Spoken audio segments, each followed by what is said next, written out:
kasi nila parang bumakod ka daw agad because there's this girl. Yeah, may pretty kasi dun eh. Oy! May pretty din, medyo delikado. Oh my God! Joke lang. Para mag-enjoy lahat. At syempre, welcome din ang Chowking family.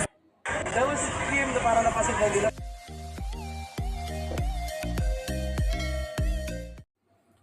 Hey guys, another update, Paula Avellino and Kim Chiu. Samantala, kanina na nga nakarating na ang Kim Pao sa Los Angeles.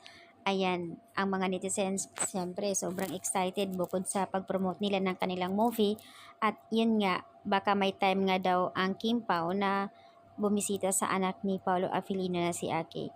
At magtungo naman tayo dito sa clip video na ito kung saan ay in-interview nga siya ni MJ about sa na something selos. Pero nakakatawa kasi yung reaction ni Kimi. Naku Kimi, kahit madami pang magkagusto dyan kay Pao, ikaw lang talaga yung talagang loyal para sa kanya.